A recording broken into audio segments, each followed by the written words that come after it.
Welcome to Team Talk, Adnan. Dr. Adnan Ali joins me today. Welcome, Adnan. Thanks, James. Appreciate the invite. My absolute pleasure. On a couple of levels. One, it's great to sit down in front of a doctor and feel absolutely fine and really well. People will understand the significance of me mentioning that in a minute.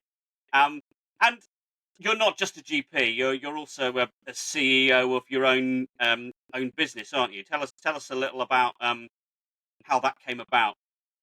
That's right. So, Healthality came about in about 20. The idea came in 2019, and there's actually a really good story behind it. So, we were there were some storms. I can't remember what storm it was, but back in 2018-19, we had a Yeah. quite large tree at the back of our garden which fell down.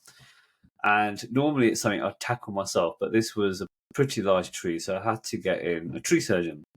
And this young chap, which I found, I don't know, on Facebook or something like that, it turns Yeah. up, he's in his early 20s.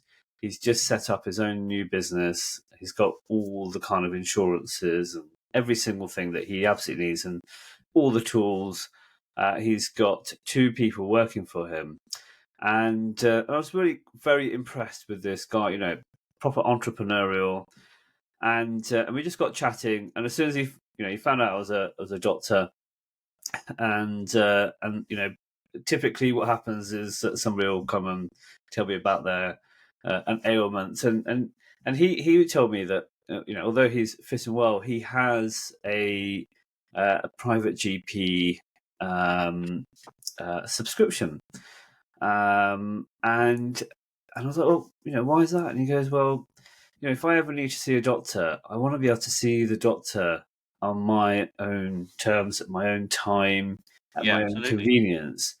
Because if I have to take any time out of my work, if I become unwell, then my business immediately suffers.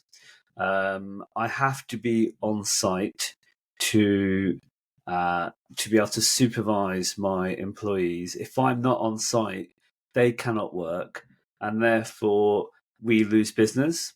And it made complete sense for me to make sure that I've got not only some kind of private health cover, but actual kind of health availability that allows me to go and see somebody whenever I want, get things sorted out. And this is on top of the fact that this guy realised the importance of his own wellness and his employees' wellness in an early 20s. And it's unheard of that people would, Wow. be Yeah. thinking of their health.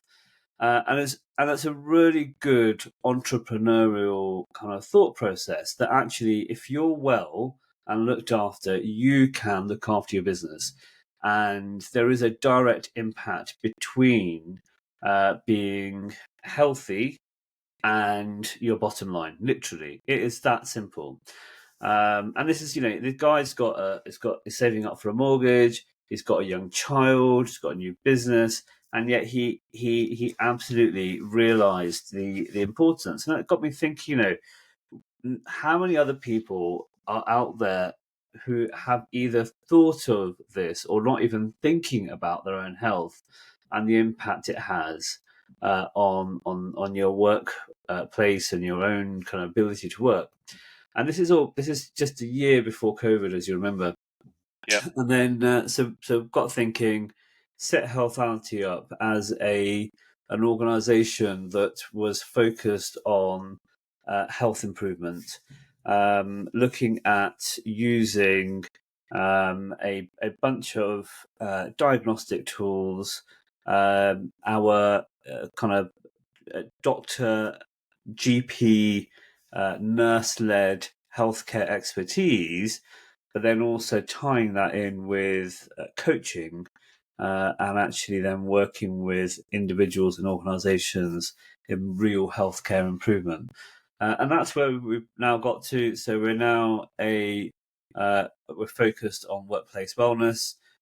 We are, focusing really on changing a world, changing a culture, bringing in these Nice. ideas that actually, rather than sticking plasters and tick boxing, there are actual, real ways of making a difference. Fantastic. The the tree surgeon you met there. He sounds like, correct me if I'm wrong. He sounds like the exception rather than rule. Most people, I don't know your perspective on why this is, but I'd be interested in it. Why do most people take their health for granted? So it's a really easy thing to ignore. Really easy thing to ignore. As long as we are not in pain, we're not physically displaying some symptoms, and we're able to get out of bed, turn up at work, and go back home. I think a lot of people, especially men, Yeah, ignore their health until it gets to the point where it is something they can no longer ignore. So they have a heart attack, they get diagnosed with diabetes, they have some kind of burnout, they and actually that point is actually okay. It's I wouldn't say it's too late because things can still be done, yeah. but why not take the tree surgeon approach and and be looking at your health much earlier in your 20s. And in fact, I would argue that although there are health and social kind of classes at school, personal social education, um, there is definitely room on the school curriculum for health and well-being, um, and uh, yeah, just to answer your question, it boils down to the fact it's easy to ignore, very easy to ignore until it's too late. Is there any key things that you would say to somebody before it got to that stage? What might you say to someone to just trigger them into thinking, actually, this is im- this is important. Maybe I should be far more proactive about how I approach it. Yeah. So the key from a coaching perspective in trying to, so you can't do anything until somebody wants to do something. There's Yeah, literally nothing you can do to change somebody unless they want change, right? But there are ways that you can start getting people to think differently. Um, and one of the ways is actually kind of projecting into the future. Um, so if you take a 30-year-old, 25-year-old who is, um, that they're not eating well, they might be drinking too much, they might be smoking, they might be working excessive hours. Um, in the back of their mind, they will have an idea of what is going on. They will have an idea that what they're doing is impacting their health. And part of the process of that mindset shift is by showing them a different picture. So, so what you can do is actually ask those questions in terms of what does that person value? What is it that is driving you at the moment? yeah, What is getting you to work, for instance?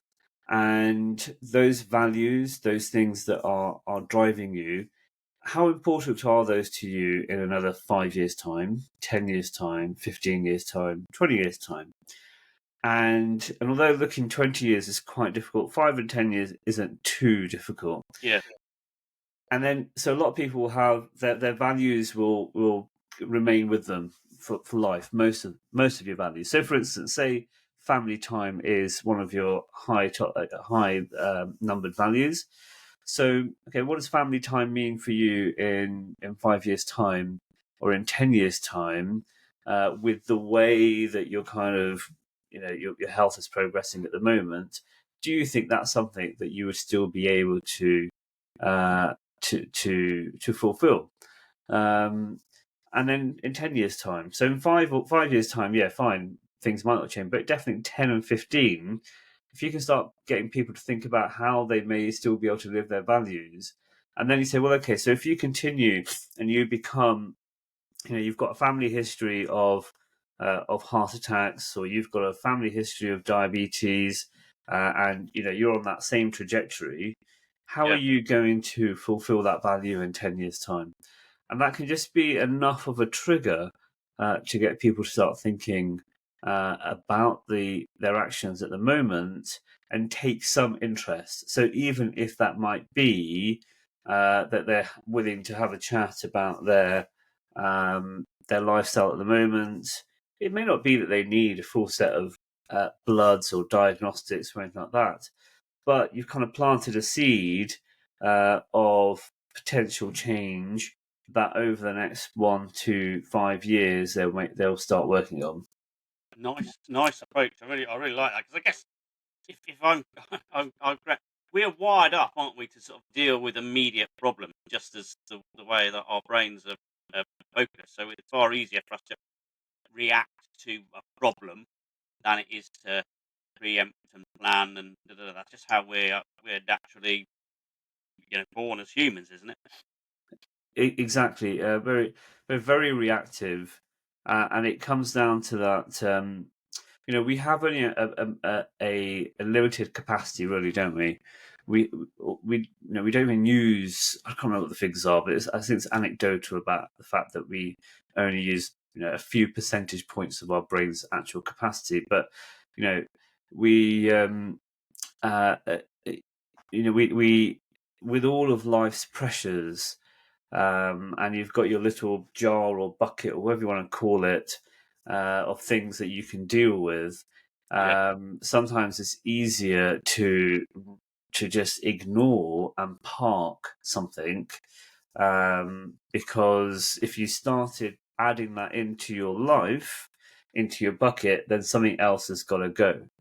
And until you've sat down and thought through or talked through with somebody on what it is that you can get rid of out of your bucket that you can then replace with positive action for your health, then it's very unlikely that you're going to be doing anything. Oh, really Yeah. interesting. Yeah. Yeah. It's a great segue, in fact, because I know you've put together 5 immutable laws of the healthy workspace, aren't there? Why did first of all, before we go into them, how did that come about? It's just, uh,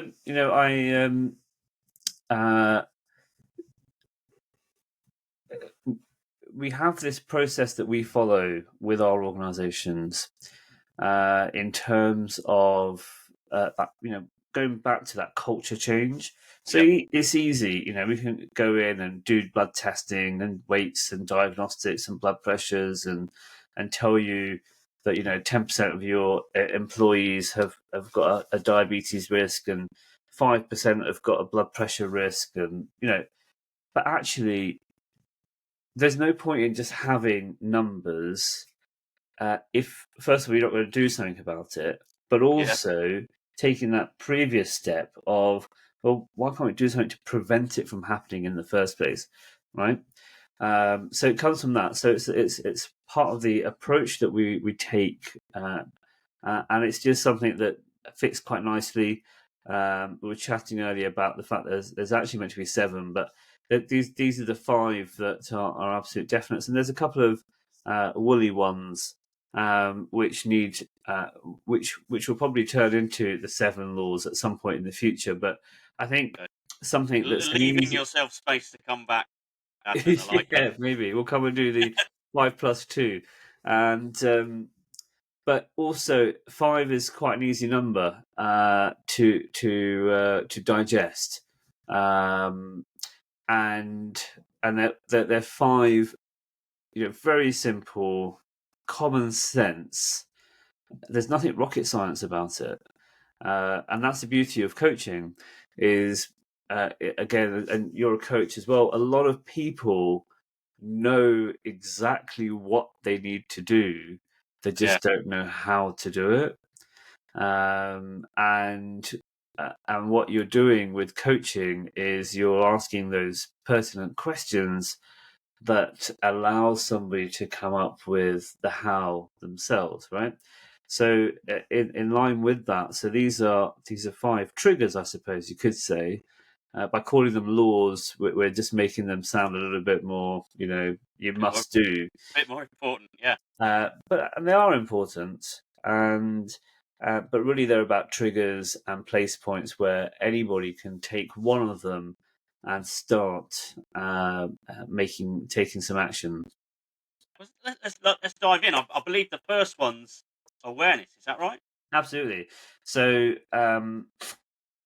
awareness is absolutely key. So you go to the doctor, you have your consultation, you have some tests, and you find out what is wrong before you do something about it, right? Or if you another analogy would be from a financial perspective. If you're an organization and you're not looking at your P&L and your balance sheet and your cash flow, etc., you'll have absolutely no idea what's going on in your business, and therefore you cannot take any action to manage, an upcoming change or a challenge in 6 months or even 12 months or even 5 years, in your business planning. Yeah. So awareness is about organizations taking the steps to understand what is going on with their workforce, and also knowing how much of an impact poor workplace health has on their business and on their workforce. So, for instance, the average number of days an employee will have off sick is around 7.8 days per year per Right. employee, right? That's quite a significant amount of days, and if you've got 50 odd employees, you're losing 500 days potentially of productivity. That's a whole year. That's a whole employee Wow. worth Yeah. When you look at of it like that. potentially of workforce loss per year. And in fact, but you could argue it's slightly more, considering actually we're not working 365 days. We're working, what is it, 46 weeks, and that's 5 days of each Yeah. week. So you could argue it's probably slightly more than that. But if you don't know these figures, and actually you don't even know what kind of impact these employee workplace health is having on you, then you're not going to do anything about it. Your head will be stuck in the sand, and you're hemorrhaging money, and you don't even know where it's going. And it could be really, simple things as to why people are off. Is it a cultural issue? Is it a stress-related thing? Is it the demands of the workforce? Is it actually the fact that you haven't recognised that you've got certain individuals who have certain needs that could be met through some changes at work? And there's a Gallup report that shows that highly engaged teams see a 21% increase in profitability and a 21%. 21% Wow. increase in profitability and a 41% reduction in absenteeism. So absenteeism is where maybe you're you're taking not only your sick days, but potentially where you are for whatever other reason you're not at work. And then we also have this term presenteeism, which is where you're at work but you're not actually productive in any way. So if you don't know how what the situation is, then there's not much you can do about it. And actually, then it also boils down to: have you got the right policies? Have you got the right processes? Do you have a HR function that supports this work? Do you have access to some form of health and wellness and well-being provision for your employees? How often do they use it? Yeah. What are they? What are their experiences with it? How effective is it in terms of outcomes? So it's really the first step is about knowing your numbers, knowing what's going on. Fantastic. we're only at point one, and I think you've probably already convinced some cynics, not me, but I'm sure you come across cynics Yeah, of this all the time. Is it's like, well, hang on, it's not my responsibility. It's it's the individual's responsibility. But looking at the sum cost of absenteeism and presenteeism and significantly yeah, reducing that, yeah. that's huge already. Do you get any other? So you've addressed that. Do you get any other common objections? Interestingly, from kind of employers, it's Well, like, well, like I said earlier, why should I do this? like I said earlier, pretty much every employer we come across knows already that health and wellness at work is really important. And there's no real objections to nobody's ever going to say, "Oh, I don't want to look after the health of my workforce." It's just the fact that they just don't know where to start. And law one is just about that. Is what can you do? What's that one question you can ask to uh, uh, to, to take that first step? And the simple question, that any employer can ask to any of their employees, or even to their executive colleagues, whatever, is how can we better support your well-being? Simple question. Love it. That's all they have to do, and that will you'll get a bunch of answers to that. So, and you'll get lots of different answers. And then what you need to do is actually then take those answers away and see what you can do to put in to actually truly support, rather than how can we better support your well-being? Well, we've got 30 people saying that having more breaks at work would be more beneficial, or having a shorter day on a Friday would allow us to have a better work-life balance. But then all you do is say, well, we'll just I don't know, put in a counselling service through an EAP. Well, actually, that doesn't address the problem. It just, you've kind of almost done what you wanted to do anyway, but you haven't addressed what your employees wanted. So the really good organisations, the stuff they put in, and not everything is doable, but what they put in actually does address directly what is required. So how can we better support your well-being? Simple question. It sounds like a great question for any leader or manager to use on a one-to-one basis with the team Yeah, that yeah, they yeah, know. yeah. And but the difficulty there is when you ask that question in person, a lot of, again, it comes down to, there's perceptions of sorry, there's perceptions of how would I be perceived if I say that I really could do with more breaks, or a bit of time off, or I could do with some mental health support, or I could do with you know, Yeah, people worry about how that's perceived. There's a lot of stigma, still a lot of stigma attached to any kind of illness.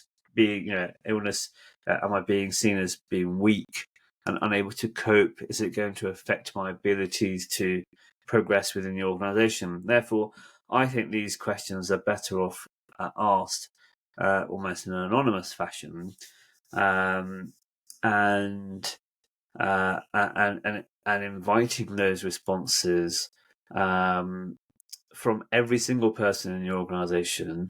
And if they're invited anonymously, then people will hopefully put down what they actually uh, yeah. want to. You raise a very good point. Most teams are not at that kind of what I call that high performance level where you could have such open Exactly, conversations productively for everyone. exactly. Um, so yeah, it just boils down to stigmas, unfortunately, and how can you? And it's a barrier. And then what happens is you tend to then get, the superficial responses rather than the actual response. And you might be hearing things that people think you want to hear rather than the things that they actually need you to hear. Yeah. What's number two on the So laws? number two on the list. So this is where we start talking about actual things that organisations could be doing. So number two is movement is medicine. So this is about not just exercise physically, but a bunch of things which I'm quite guilty about right now. So sat in a Come on. chair. Yeah, exactly. Not quite that. Stretching. Not quite that. But along those lines, So um, this is something that's come out quite significantly since the pandemic as well.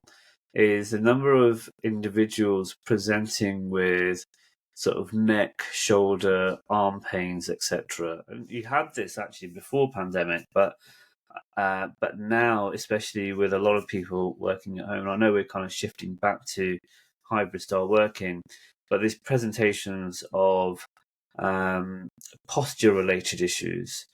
Right. I So find myself sitting up straight in the chair. yeah, yeah. But then asking you how you look like you've got a good chair there with a good neck, sorry, headrest as well. But was it a chair that was set up for you through a workplace health assessment, right? Workplace assessment. So has it got the right ergonomics? But that's part of this law. But really, this is about the fact that we know regular physical activity um, reduces the risk of heart disease and stroke and diabetes and all kinds of stuff by quite significant percentages.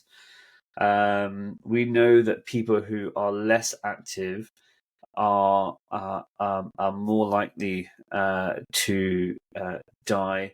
And actually, there's some studies coming out that put a lack of physical activity on a par with smoking. Wow. So people who are sitting and doing have a very sedentary lifestyle or a sedentary job. There's the number of deaths annually due to that puts it on par with smoking as probably a very high sort of cause of mortality. And we know, again, simple activities like walking, just standing up, will reduce the risk of illness, and it combats fatigue. It improves our cardiovascular health. So movement is medicine. Being you need everybody in your organisation should be aiming for some form of movement, whether that is through physical exercise, whether it's that by doing a certain number of steps, whether it's by offering every single person in your organization a sit-stand desk, okay, where they've got the option to stand up, encouraging movement through having stand-up meetings, for instance, so meeting rooms with desks that are already raised up with no chairs. Two things that does: one, obviously, it gets people moving because you're on your feet. In fact, I think there's three things that will happen. Second is there is some evidence that um, uh, physical activity, walking, actually increases creativity. And in fact, it was a Stanford University research that showed walking meetings enhance creativity by 60%. Okay, that's quite significant, right? Okay, I'm going to So, add more of those to my yeah. agenda. Thank you And for then that tip. also, the best thing about it is because you're standing up, your meetings are going to be shorter. Okay. and you're going to be able to crack on and do the actual things that you need to do. How many times have we sat in meetings for hours on end thinking, when is this going to end? And then you're disengaged. You may not be completely in the room, especially if there's a number of people, but actually when you stood up, there's no option for you to slouch. There's no option for you to kind of just drift off into your own daydream, right? I don't know if there's a simple answer to this, Adnan, but why does it make us more creative just standing up? So it's the fact that when we're exercising or doing any kind of movement, we are releasing particular endorphins, and the thought process is that actually it's the act of those endorphins that is triggering different pathways in your brain, allowing that creativity to come out. So it's not fully understood. It may just be a correlation rather than a causation. So it may not Right. be that actually walking is what is causing the creativity, but we're talking about walking meetings. So again, if you're taking a walking meeting outside, how many times have you been out for a walk and you will come across something that triggers a thought of, either you see a billboard that's advertising something, you think, oh yeah, that's quite a good idea, and then you start, so there's an element of that as well. It's the external triggers, Yeah. but also the internal stuff as well. And is there anything in just a tiny amount of exercise? So I was at a webinar workshop the other day, and a fitness expert actually came in for the first Yeah, literally 60 seconds and did a few yeah, exercises, yeah, stretching, releasing of fists. It's only about 60 seconds. yeah, Does that make a massive difference? absolutely, 100%, 100%. So we shouldn't uh, sort of diminish those very small those interventions. So we talk about mini habits. So if for even 60 seconds a day, or even less than that, you were to do some movement, it's going to make a difference. It will make a difference. There's no doubt. Excellent. I expect to see that in Yeah. any workshops that I run. Then a bit of Well, movement. there's a colleague of mine who runs who's a great believer in movement, and he will take in to, so he runs a whole load of workshops. Again, it's leadership, culture, change, etc. Yeah. And he will take along. So I don't know if you ever use, it's almost like a broomstick. It's like a plastic pipe, and it's about trying to lift this thing over your head and then try and touch it behind you. So you're Right. kind of doing that kind of movement, and just that it's a very difficult movement. You think, a lot of people will be able to lift a bar over their head. It's plastic. It's not weigh anything. It's just to keep your arms at a certain distance. And really, what you should be able to do is actually bring your arms actually at shoulder width and actually take them all the way back, right? But it's a really difficult thing to do. But a simple exercise for movement that gets people again thinking about their movement, gets them moving, gets them stretching. And we also talked about, we did that experiment a few weeks ago, didn't we, in that at the cricket club, where I got you all to stand on one leg. Absolutely. Yeah. Yeah, so and that's part of it. So the balance, improving your balance. We know, the better your balance is, that again, the lower the risk of a whole bunch of illnesses. But most importantly, we know that the better your balance in older age, the less the risk of falls and injuries.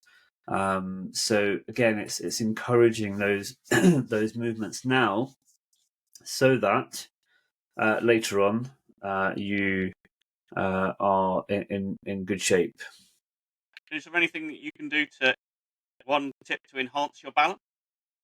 One tip to enhance your balance, very simple, is just by standing on one leg with your eyes open, and aiming to stand on each leg for a minimum of 30 to 40 seconds. Once you crack that, then try standing on your leg, on one leg with your eyes closed. Okay, have a timer, and you will find it extremely difficult. But you'll need to be, again, with practice, you'll be able to hit 10 to 20 seconds. And then once you can do that, start try and balance on on your tiptoes with your eyes closed. So and that's just progressively improving your balance. Just got to it's just practice. Fantastic. So for anyone watching this, press the pause button. Yeah, Try that for 30 seconds, and then yeah, come back for yeah, tip number 3, which is all about, I think, fueling the fuel, isn't it? What you fuel, what you put in your body, yeah. how it impacts your mind. So law number 3. So as we call it, fuel the body, fuel the mind. Again, realize this is not rocket science. It's all very simple things. But again, we underestimate the impact these things have. So poor nutrition, it impacts our cognitive performance. It reduces our attention span. It increases mental fatigue. And again, anecdotally, we all know this. We've all experienced it, where depending on the type of food you had for lunch, affects your ability to perform in the afternoon. So if you have a very heavy, stodgy lunch, we all have that postprandial kind of time where you feel like you just want to just shut your eyes and just go to sleep. It is affecting you. Whereas if you have a highly nutritious meal, it doesn't have to necessarily be extremely filling, but just nutritious, with plenty of water and hydration, you're going to notice a change. So what can an organization do is actually encourage those behaviors. So by providing access to nutritional education, for instance. So how many of us actually know what we are eating and how that is impacting us, or even what to eat? We're creatures of habit. We tend to eat the same few foods on a rolling Yeah, cycle, and we're kind of stuck in our ways. And again, it's about knowing what is. It could be that if you are suffering with, these kind of, you know, I don't want to say brain fog, but say mental fatigue or problems with your attention span, is it something that is due to the food that you're eating? So doing like a food audit, and actually having some input from a nutritionist, and it doesn't have to be on a one-to-one basis, but as a group for your organization, yeah, can actually be really, really helpful in helping people understand what they need to eat, what they should kind of avoid. And then the other thing we look at is the impacts of vitamins and minerals. So knowing that things like vitamins D and B can boost your mood and help manage stress and anxiety. But also there's a growing bunch of evidence, particularly from Australia, around the impact of food directly on your mental health. yeah. Well, it's true. We'll talk about that's law number, I think, 3 or 4, but is the impact of your gut microbiome. So having probiotics, eating food that has been fermented. We know that there is some evidence now showing a direct link between endorphins released by gut bacteria and the endorphins in your brain, and the impact on your mental health. So there's just so much stuff out there on food and the mind that it's just I don't know why we're not actually. This almost becomes law number one. I think it's probably one of the most important laws. Okay, well, Is food. you've got permission to reorder them. Oh yeah, I mean they're immutable. We're not going to be Yeah, changing them. But actually, they're not. There isn't any real order to them. It's just, um, uh, but they're just 5 different things. But actually, there are some laws in here which are more impactful and more important than the others. And I think the most underestimated one is the one about food, about what we eat.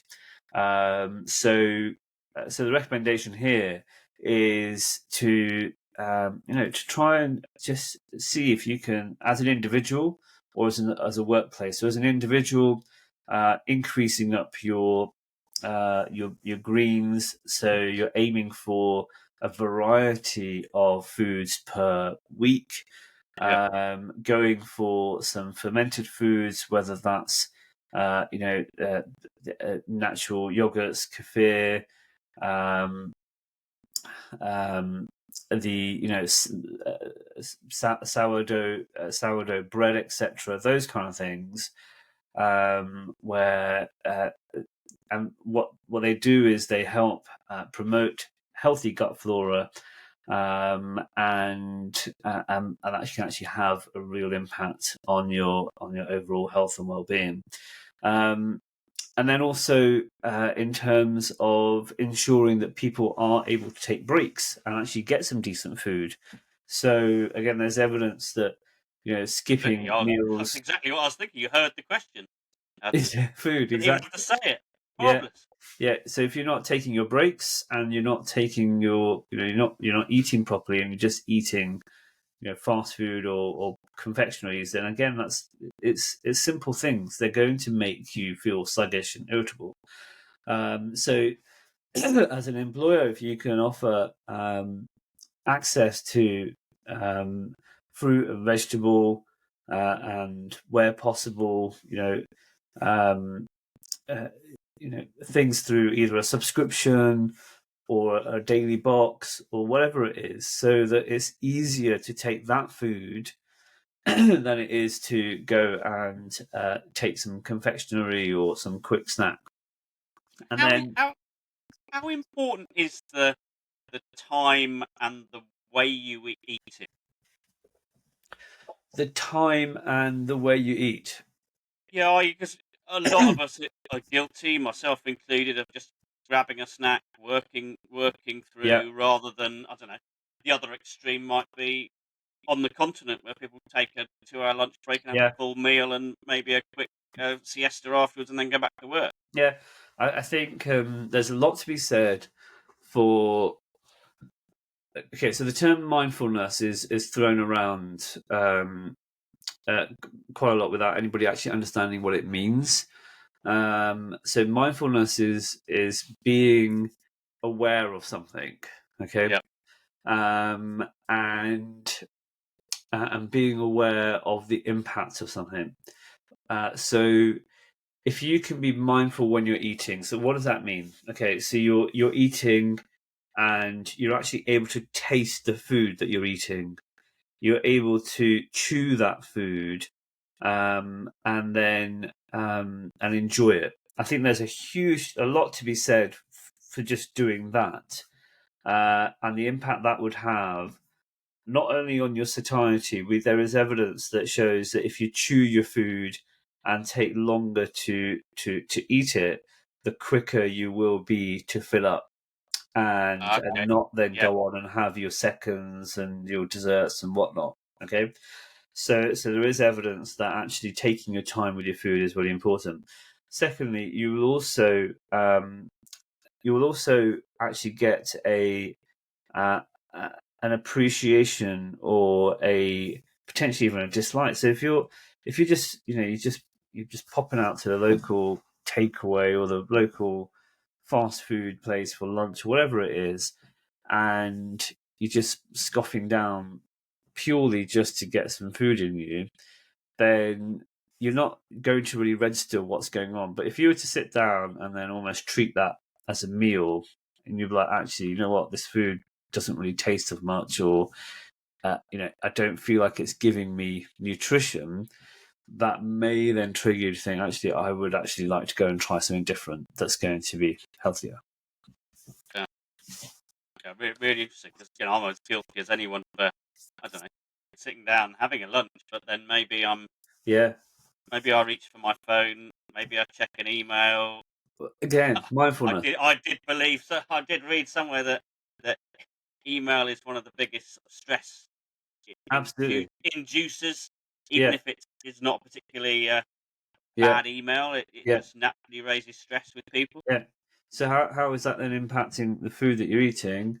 What, even if you're having a really nutritious meal, but then you're causing yourself stress through that distraction on the phone or whatever, then you're kind of negating the benefits. So that being aware, being in the moment, taking your time. If you've got a 40-minute, an hour's lunch break, get rid of that phone. I came across this this device a few days ago, which I think I'm going to invest in. It's like a little a fridge magnet, and you scan your phone against it. It's called a brick, Okay, and you can then you set it up so it will then disable access to whichever app you do not want access to, right? So you can choose which ones you absolutely want, and then it will brick the other apps. And then only by going and then scanning it against that fridge magnet again will it unlock, right? So you could have that in your car or somewhere where it's going to be a bit of a pain to get up and go and unlock it. So you can't put in a code to unlock. right. Okay. So if you wanted to, those kind of things, at lunchtime, you've got that by your desk. You brick your phone, you go out, you have your lunch, you enjoy your meal, and then you come back and you unlock it. Great to know that doctors too need things to help them maintain the discipline, Adnan. Yeah, I mean, we all need them. Yeah, We're all human, aren't we? yeah. A really clever device. Really clever device. Yeah.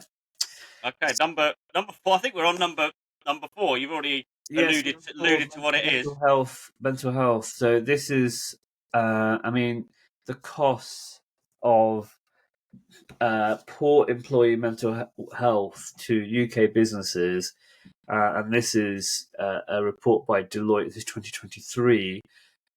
I mean, it's staggering. It's £51 billion is the annual cost to UK businesses due to poor employee mental health.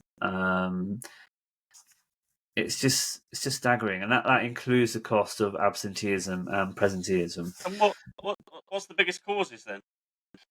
Well, the biggest cause, so we're saying poor mental health, right? So this is just mental health. We're not talking people being off for a physical ailment. Yeah. What is the biggest cause? That's actually a really good question.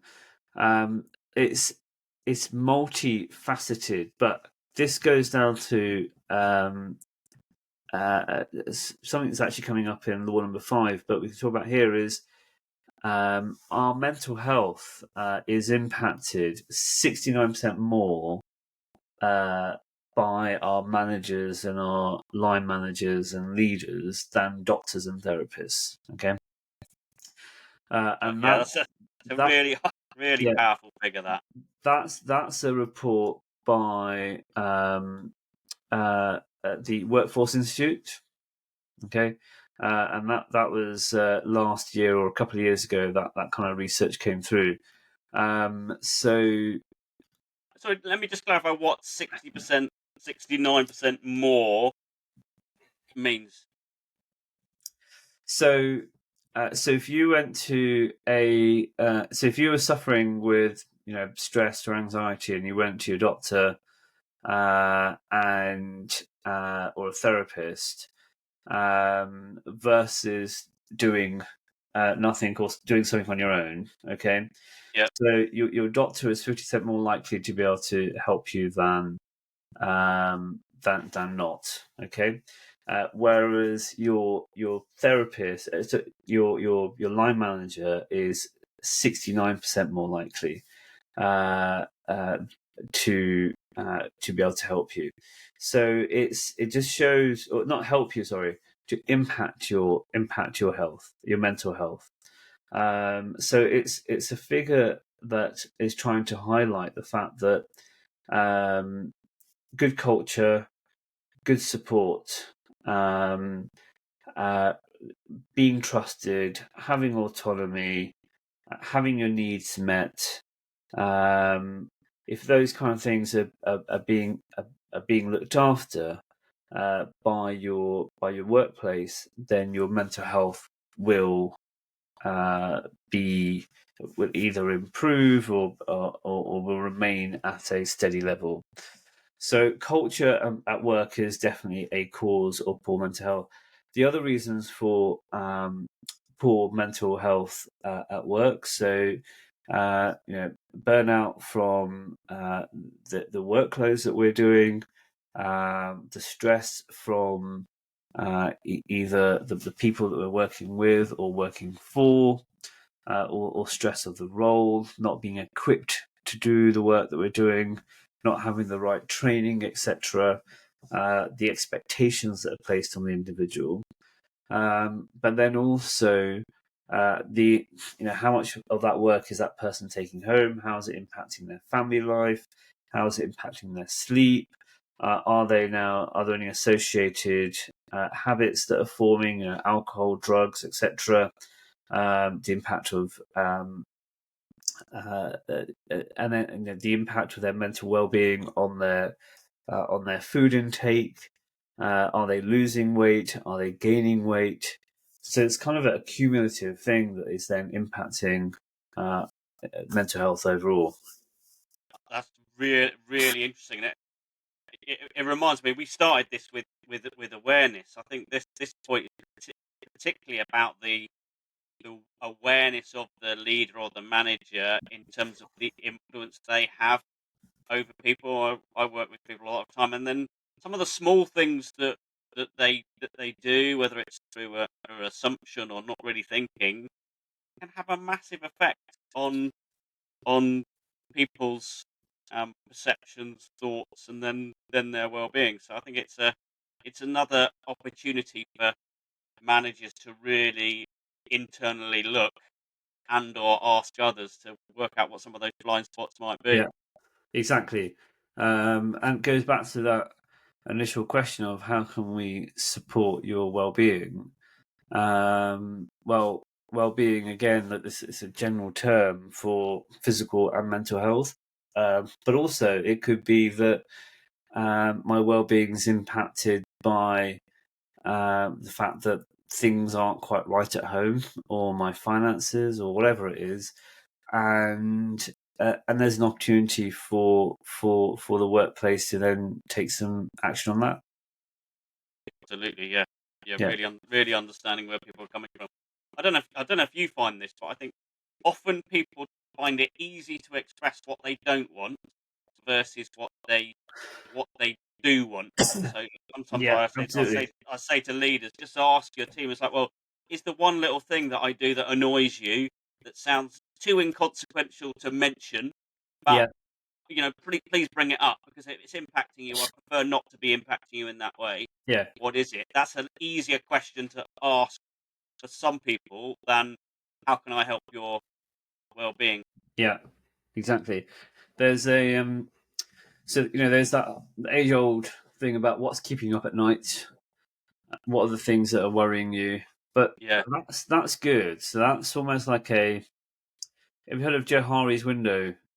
Yes. You've got your known knowns, your known unknowns, unknown knowns, and I can't remember the other one is. But you are.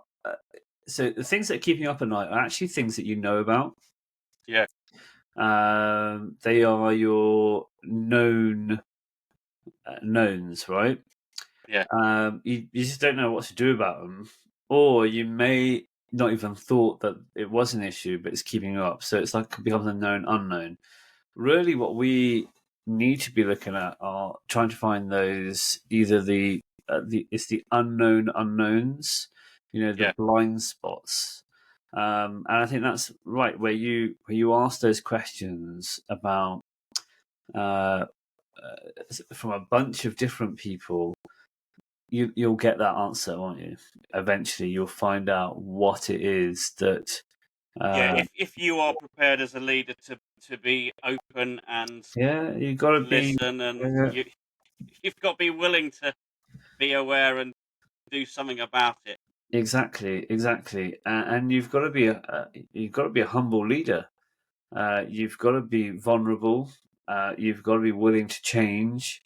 And it's easy throwing all these words out and, oh yeah, I'm a humble leader. But how many leaders truly are?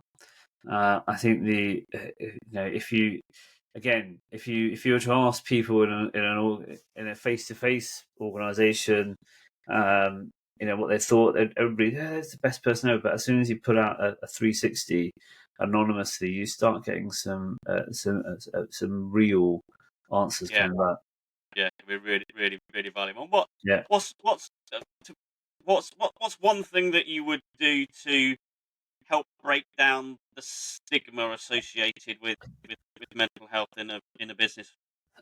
So the number one thing is to normalize the mental health conversation. Okay, how do you do that? So this is about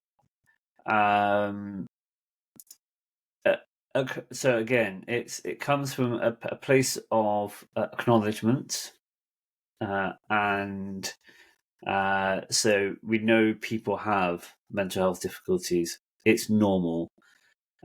It's part of our life. We all have stresses. We all have times when we feel anxious. We all have times when we feel depressed. That kind of it's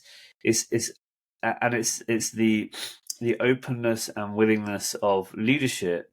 They don't necessarily start talking about their whole entire life or divulge everything, but it's about actually, what, last week was really stressful.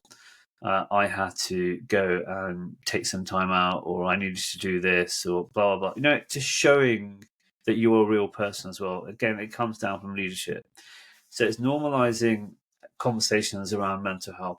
The next thing is making sure, again, that you there's an opportunity for people to talk about mental health. So again, rather than making it a tick box at the end of every meeting, how is everybody? It's actually almost like bringing it to the top of the agenda, and acknowledging the fact that a particular project or a particular tender or whatever it is that people are working on is having an impact, and the fact that it's giving people that space to go and then either talk with somebody or to take some time out, or whatever it might be that the organisation needs to do. But until it becomes part of the agenda, then I think it's always going to be something that's kind of hidden away and a bit of an annoyance, rather than something we want to do something about. It's interesting because I think words have a profound effect on a lot of people. So even the word mental, before you've gone any further, that has conjured up all kinds of images in my brain, your brain. There'll be everyone else's brain, and I expect the majority of them aren't positive. Yeah, I was just a guess. So I think normalising it. I think probably in the words. I don't know how you do that. Just saying, well, how are people feeling? Is anyone else stressed? Or rather than labelling it as mental, does that help? Yeah, I think you're right. It's again, it's a stigma, isn't it? So we think of somebody having a mental health problem or a mental health difficulty or an illness, and immediately we think about either stuff we've seen on TV or somebody we may have come across who's completely bedbound or depressed or extremely tearful, or they're psychotic. And and they are extremes, but actually, there's a lot of low level, I suppose, mental health difficulties like stress, burnout, anxiety, panic attacks, etc. That are still, they're classed as mental health difficulties or illnesses. It could be that actually reframing those, but also, part of that normalizing the mental health conversation is talking about what is mental health? What does it mean for people? And like you said, does it mean, somebody who is hearing voices and seeing things, and for another person it will mean, Yeah, good. I love it. Just have to get the not conversation on the get table. that Get it conversation, out there. have a chat. What is mental health? What does it mean? And then that way, the stigmas can be challenged. The incorrect perceptions or the understandings can be challenged, and we can then start reframing and say, well, mental health is actually a lot more than that. Mental health is the fact that actually sometimes when we go home, and you've got a whole load of stuff going on at home, you've got a whole load of stuff going on at work. How do you deal with that? What process do people have to cope? And a really good one for that is having your separate buckets. So you've got a work bucket, and you might have a family bucket. So when you get into your car and you arrive at work, you leave your family life and your outside of work life bucket in the car, and you take your work one into work. You bring that one back into the car, and then you take your family one back into your home. It's different ways of just, it's just. I love the simplicity of the question, Yeah, because immediately I think, well, that yeah, you could apply that question to any level of neurodiversity. You could yeah, apply that question to anyone, whether they were actually diagnosed with a mental illness or yeah, they were just yeah, having a bad day at the other end of the stream. yeah, That's wonderful. yeah. So it's not about trying to, uh, you know, either negate or minimize impacts of mental health, but we do know there are things that are outside of our control, that we can't do anything about when we're in a particular situation. So, if I'm struggling with something at home, okay, it's not as easy as just completely switching off and taking it away and ignoring it's not there. But Yeah, if you go through that process and think, oh, okay, look, fine, I've got a difficulty with the, I don't know, the builder who I'm trying to come up with an example that is not going to be, just we've got builders in the home, and they're taking forever to finish the kitchen, and it's just an absolute pain. That is going to impact your mental well-being, right? yeah, But actually thinking about that at work is not really going to help you.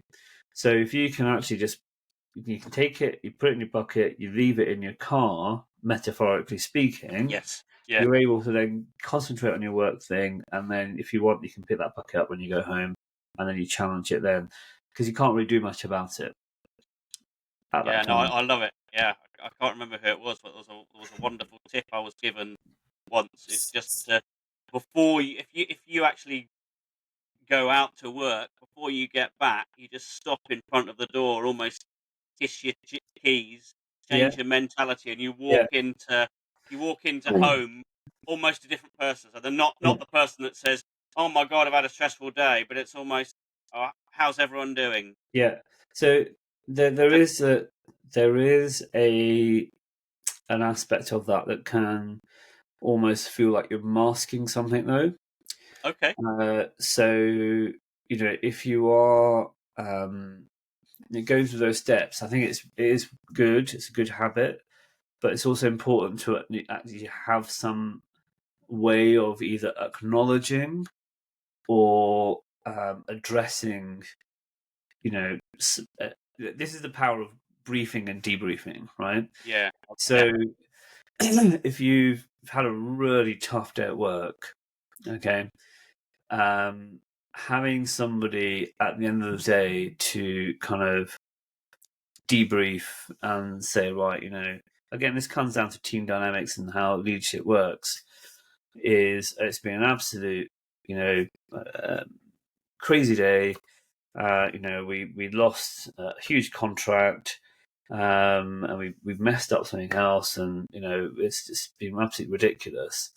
It's not going to be so easy just to switch that off. But if you can have some form of debriefing, either there's two ways to do that: either in person with somebody you're working with, or your line manager, or a colleague, or whatever, and you're able to have that conversation before you finish, or actually by journaling. So if you can write that stuff down, and then you can kind of just spending 5-10 minutes at the end of the day just journaling and saying, no, this is what happened, this is the stuff that went really well, this is the stuff that we could do better, this is how we're going to try and tackle things tomorrow. You kind of almost that 5-10 minutes of hygiene in terms of your mental well-being then allows you to, when you do then leave that workplace and go into your work life, your home life, for instance, may make it easier to do that. Nice. Kind of I like that. Yes, it's a symptom. real energy release, Yeah, rather than kind of a repression, ignoring it, which you're yeah, right to point out. That's not going to yeah, help anyone. yeah. This is why I enjoy. I mean, I don't know if people like commuting or not, but one of the things I actually missed in lockdown was commuting, because it was my time to kind of switch off and go through my thoughts and kind of make sense of what I've done, what I need to do, etc., etc., etc. Rather than you're at home, you finish your meeting, you immediately switch off, and you're immediately into Yeah. your home life. Right? There's just no opportunity there to do any kind of debriefing in any way. And you've touched on it already, but I think the fifth one is about walking the talk. Is there Yeah, anything that you absolutely. wanted Yeah, to add on that one, Adnan? just the fact that we we spend as employees or employers, whatever, was it a third, probably more than that, of our time at work. And until we see see a culture change, or a leaders, they're modelling good health and good behaviour. They are modelling the things that they're talking about. Things won't change. So, and it's not something that needs to be too difficult. Again, as a leader, just by one of the best leaders I've worked with was. So I was working on a huge contract up in the West Midlands, and I'd been staying away from home. This is about sort of 7-8 years ago now, Yeah. and my kids were still quite young, and I remember it was I think it was a couple of days before we were launching this new service, and quite proudly stating to my boss that I'd been here pretty much all week, we've got it all work done, and she almost gave me a bit of a telling off. Like, have you not been home? And I was like, oh, no, it's all right. You need to go home. What about your kids? What about your family? Right? So, and that, that was proper walking the talk. So, Yeah. Nice. rather than saying, oh, yeah, well done, it was almost got a telling off for overdoing it, and the fact that I should have been going home and spending some time with the kids as well. So so that if you've got leaders like that in your organization who will be very strict in terms of, one of the things that really my pet peeves is people who will send an email out of hours, and then on the bottom of it will say, I've sent it out of hours because that's what I prefer to do, but you don't need to reply. Okay. Okay. Yeah. I'm like, well, actually that's not setting a good example at all. You may think it's okay to work till 1 o'clock. If you want to do that, you do that, but don't tell everybody else that you're doing that, because even though you're saying it's my personal choice, I'm doing it, but you don't need to reply. This is I don't know if you've ever experienced that. No, no, Um, absolutely, yeah. I yeah, totally understand, because it's the behaviour that they see, yeah, not the words. So yeah, yeah, yeah, if they wanted to do it, then they could just yeah, delay the sending of the email, and nobody yeah, would know. That's yeah. you know, So subconsciously you feel, okay, great. So my boss is now working till late, not 1 o'clock, but 8, 9 o'clock into the evening, or sending an email on the weekend saying, "Oh no, don't reply. I don't expect to reply till Monday." Well, actually, what you've done is you've told everybody that you think you are really important, and you have to put in the extra hours. That's the expectation you have of yourself. So therefore, naturally speaking, you've probably got an expectation of everybody else doing the same. And if they're not, then you probably think they're not doing uh, their work properly. That's exactly, that's the yeah. thought And that happens, depending on right? the culture, Yeah, even before that email has pinged, I don't know, at 9 o'clock, yeah, and somebody has looked at it, because we're all addicted to looking at yeah, our yeah, yeah. phones. Then you've taken that person back into work mode and everything Exactly, that is with it, not necessarily exactly, intentionally. exactly, This exactly. this goes I back to don't a think point it on is. awareness. Yeah, don't think it's intentional, but I think it's selfish. As a leader to do that, I think it's extremely selfish. And it's a very strong word, but we're here to challenge, and we're here to tell people some truths that they need to hear. Yeah, no, That absolutely. if you're doing that, then you need to stop. That's the kind of stuff that is impacting your employees' health and well-being. You may not think it is. You may think, well, that it's their choice whether they pick their phone up. It's their choice whether they look at their email. But actually, like you said, we're all addicted to it anyway. Um, we all tend to just carry around one phone. I remember the best time was when I had two phones. I had one for work, one for personal, and I literally used to, at 5 o'clock, 6 o'clock, wherever it was, time finished. That's it. The phone was off. Not going to pick it up until the next day. But sometimes you do get into bad habits. Um, people taking their work phone off with them on holiday because, just in case they need it. Well, that's not a holiday. You're still working. If you're in needed whilst you're on holiday because nobody else can cover for you, then you're not on leave. You're just So look, working from elsewhere. I love that. I love that message. So look, yeah, I think it's a really good shout out Yeah, to leaders to think of. Well, let's use your word. What little things do I do that could be considered as being selfish?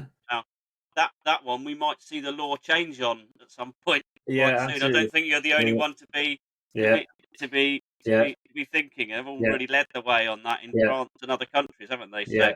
I'm sure we'll It see sounds some sounds change like on that. it sounds like a bit of a moan, but I think leaders, we just need to hear some home truths, because going back to that earlier fact and figure about how much impact we have on our employees' mental health and well-being directly, then we need to take some responsibility for that.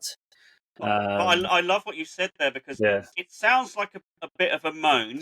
It might also be conceived as a tiny thing, yeah, but when a team has got the ability to talk about tiny things that may piss them off slightly, and and listen to them and deal with them, they are way ahead of most other teams. yeah, absolutely, absolutely, 100%.